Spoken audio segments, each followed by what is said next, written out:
tallest of 7 hills in Florida's capital city, covering every corner of the Big Bend. This is the award-winning News 20 at 5 Live.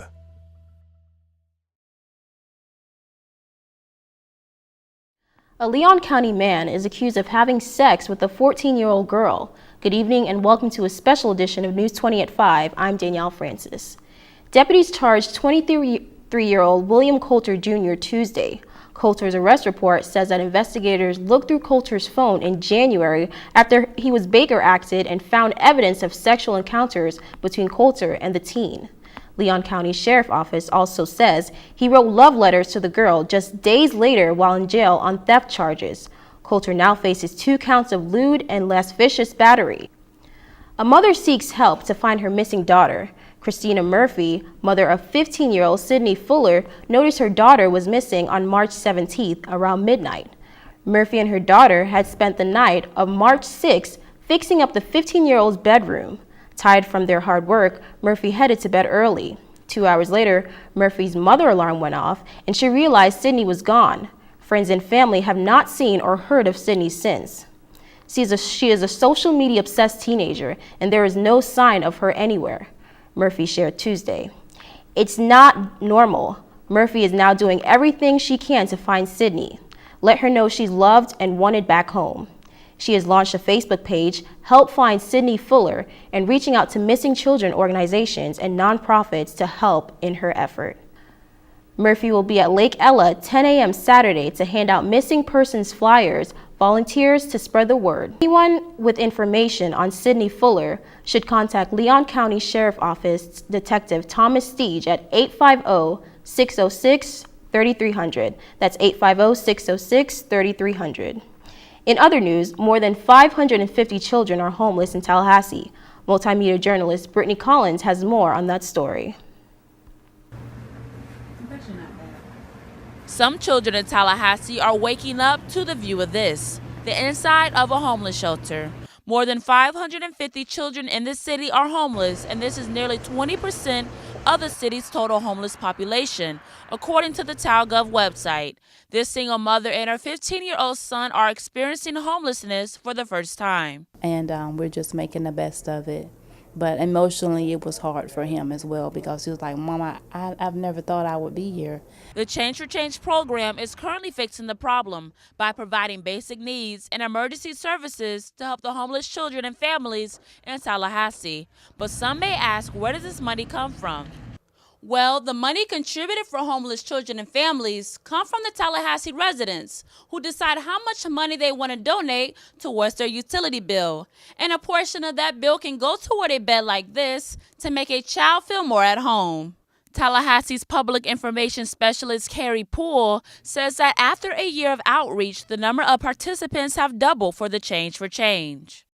That program provides more than $130,000 a year to local service providers to offer assistance to homeless families. Those local service providers are the Hope Community, the Capital Area Community Action Agency Incorporated, and America's Second Harvest of the Big Bend.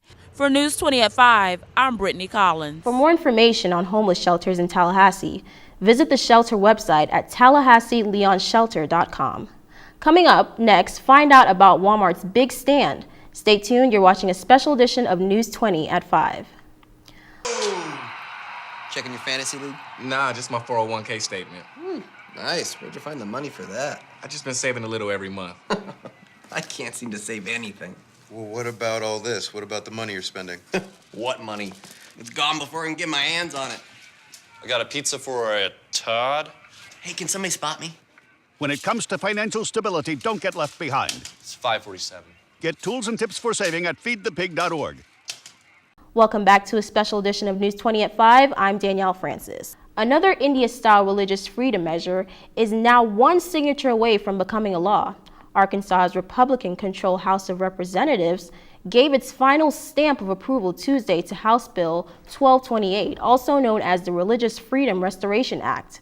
The Walmart, which is headquartered in Bentonville, Arkansas, came out strongly against the legislation and urged Hutchinson to veto it. CEO Doug McMillon made statements in posts on Twitter saying, "Every day in our stores, we see firsthand the benefits of diversity and inclusion have on our associates, customers, and communities we serve. It all starts with our core basic belief of respect for individuals. Today's passage of House Bill 1228 threatens to undermine the spirit of inclusion. Presence throughout the state, and Arkansas does not respect values that we proudly hold. For these reasons, we are asking Governor Hutchinson to veto this legislation." Hundreds of people have urged Hutchinson to veto House Bill 1228, including other major corporations and tech leaders. Hutchinson is set to release a statement on Wednesday, his spokesperson shared. Georgia officials are beginning a water safety campaign. Georgia First Lady Sandra Deal and state officials are kicking off a water safety campaign at Georgia Capitol. Learning officials and Department of Early Care say Deal Commissioners Mark Williams and others will speak on water safety in the north wing of the state capitol Wednesday at 10 a.m. Georgia isn't the only state dealing with resources. Natural gas is used to power Tallahassee's power plants and natural gas customers. The cost of natural gas is decreasing. So what does that mean for the city of Tallahassee? Multimedia journalist Scott Brooks has more information on that story. The sound you are hearing is natural gas flowing through these pipes. Natural gas is what is used to power Tallahassee's power plants and natural gas customers. The cost of natural gas is decreasing. Tallahassee residents should expect a drop in their utility bill. Natural gas goes down, that means I can actually see a reduction in the amount I pay each month, which turns into cash in my pocket. And being a college student, the cash in my pocket is going to help so much. I'm just so happy. The significant savings are projected to boost the local economy. Experts are projecting that over the next year, these savings will produce a $100 million boost. David Ging, the Energy Resources Administrator for the City of Tallahassee, explains to consumers how this will happen. Those costs are projected to be $40 million less in fiscal 13 than they were in fiscal 12. So that means there's $40 million in the customers' pockets they didn't have last year, and those dollars will be recycled throughout the community and spent in various local businesses and anywhere else where those monies would be spent. If you would like an even bigger savings, you can switch to natural gas-powered appliances. Natural gas appliances are cheaper to run than electric, and the City of Tallahassee is offering rebates to citizens who switch to natural gas. For a list of these rebates, visit the city's website at talgov.com. The City of Tallahassee does not profit off of natural gas, so all savings will be passed on to the consumers through your utility bill. For News 20 at 5, I'm Scott Brooks. For more information on the reduction of natural gas prices, visit the Utility Supply Center located on 2641 Municipal Way. In other news, find out how Jameis Winston prides himself at FSU's Pro Day. We have all that and more coming up next, so stay tuned. You're watching a special edition of News 20 at 5.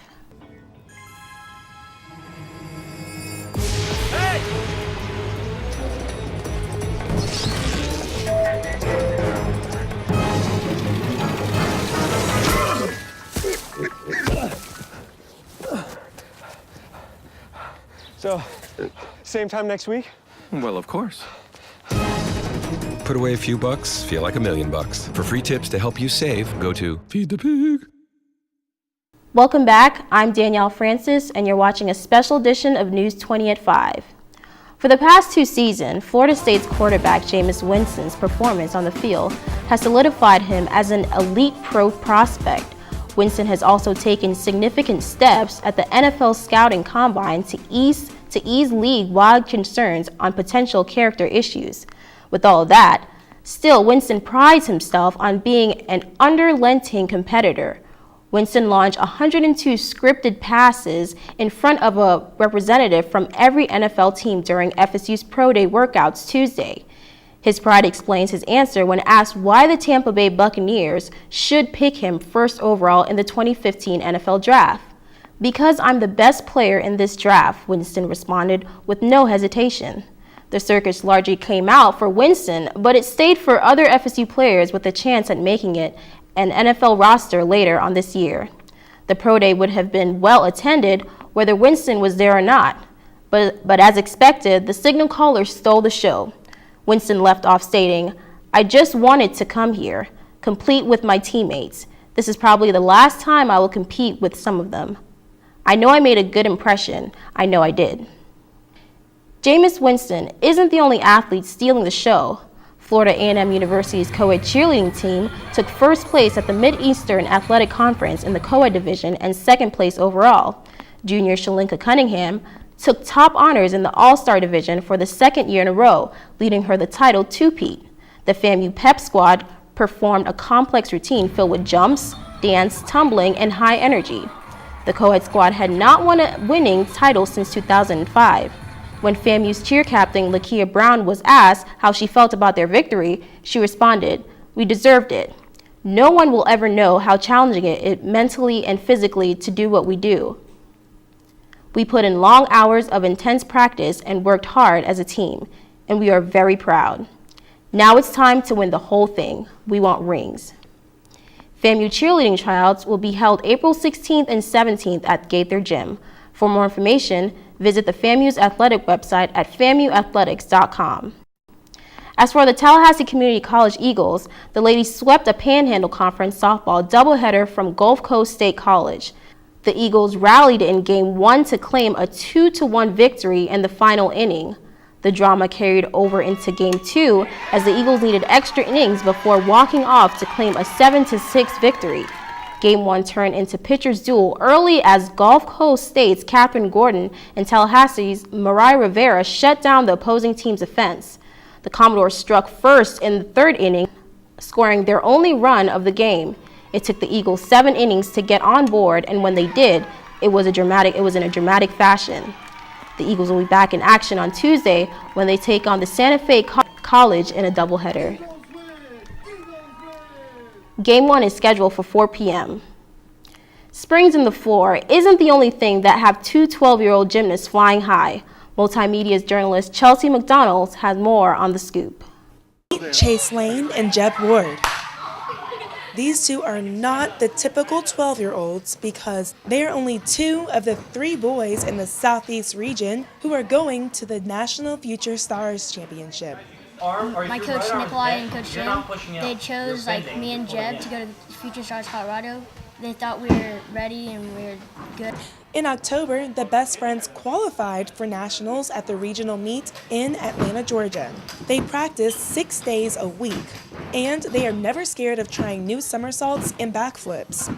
It's just exciting, it's just, it never gets old. There's just new things on and on for other sports, you just work at it, but the same things, there's just always something new. This type of positive attitude keeps the boys focused. Their coach Nikolai says that they are a couple of clowns, but these jokesters know when to settle down and work on their skills. Chase and Jeb are ready to conquer nationals. They'll be competing against 45 other boys nationwide. The competition features 9 different events, which include Chase's favorite, the rings, and Jeb's favorite, the high bars. Coach Nikolai has been in their footsteps before. The retired gymnast will be traveling with them to the championship in Colorado Springs, Colorado.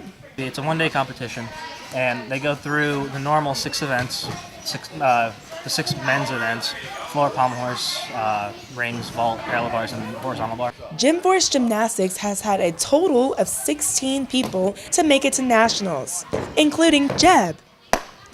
This will be his 2nd year going to compete. The boys plan to jump and spring their way to the top. For News 20 at 5, I'm Chelsea McDonald. The Future Stars competition will be held later on this year. For more information on the Future Stars program, visit the website at usagym.org. Gymnasts aren't the only ones that can leap. Leaping lemurs, wide-eyed, furry, and full of energy. The newest addition to the Tallahassee Museum is getting warm reception from the patrons. Tom Wynn said he is glad that he brought his daughter Julia. They're amazing, very exotic looking animal. The black and white is pretty unusual, and the eyes are really amazing. However, it isn't all fun and games for the playful pair. The lemurs are what curator Mike Jones called critically in danger. The lemurs will be leaping at Brevard County Zoo Zam until October, so there's plenty of time to see them for yourselves. The Brevard County Museum is located at 2201 Michigan Avenue in Cocoa, Florida. That's all the news we have for you today. Thanks for tuning in. You're watching a special edition of News 20 at 5. I'm Danielle Francis.